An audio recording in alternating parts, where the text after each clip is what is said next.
पुढच्या बातमीकडे वळणार आहोत तर टाइमपास फेम केतकी माटेगावकरला चाहत्यांचा त्रास सहन करावा लागला। जळगावमध्ये बहिणाबाई महोत्सवाच्या उद्घाटनासाठी केतकी माटेगावकर आली होती। यावेळी तिला पाहण्यासाठी चाहत्यांनी गराडा घातला। यानंतर काही महिलांच्या मदतीने केतकीला गाडीपर्यंत पोहोचवावं लागलं। या संदर्भामध्ये शिवसेनेच्या प्रवक्ता नीलम गोऱ्हे यांनी पोलीस महासंचालक सतीश माथुर यांना पत्र दिलंय। या पत्रामध्ये केतकीला पोलीस संरक्षण देण्याची त्यांनी मागणी केली आहे। तसंच कार्यक्रमाच्या आयोजकांवर देखील कारवाईची मागणी करण्यात आली आहे।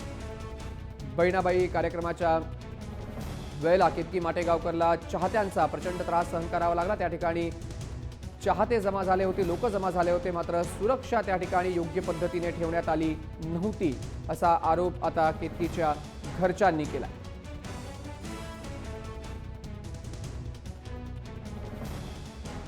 प्रचंड प्रतिसाद होता। यामध्ये धक्काबुक्की झाली, काय झालं मी स्टेजवरती असल्याने ते मला माहिती नाही, पण ती मी माहिती घेतली तर असं कोणताही प्रकार घडलेला नाही आहे। आणि जर असा प्रकार घडला असेल तर मी आयोजक म्हणून त्यांची माफी मागतो। आमच्या जळगावकरांच्या वतीने माफी मागतो, आमच्या संस्थेच्या वतीने माफी मागतो आणि स्पेशली मी दीपक परदेशी भरारी फाउंडेशनचा अध्यक्ष असल्यामुळे मी त्यांची माफी मागतो।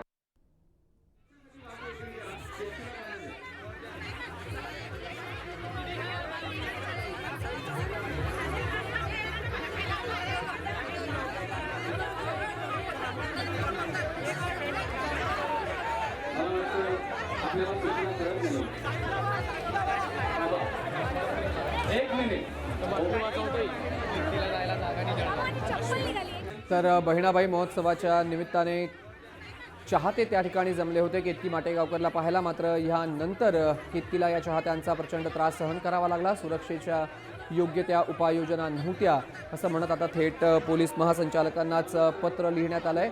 शिवसेनेच्या नेत्या नीलम गोऱ्हे यासोबत केतकीच्या घरच्यांनी देखील सतीश माथुर राज्याचे पोलीस महासंचालक यांच्याकडे आयोजकांवर कारवाईची मागणी केली।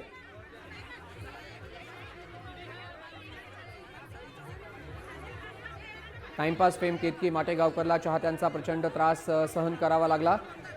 तुम्ही दृश्यांमध्ये पाहताय चाहत्यांनी गराडा घातला होता आणि त्यामुळे केतकीला प्रचंड त्रास सहन करावा लागला।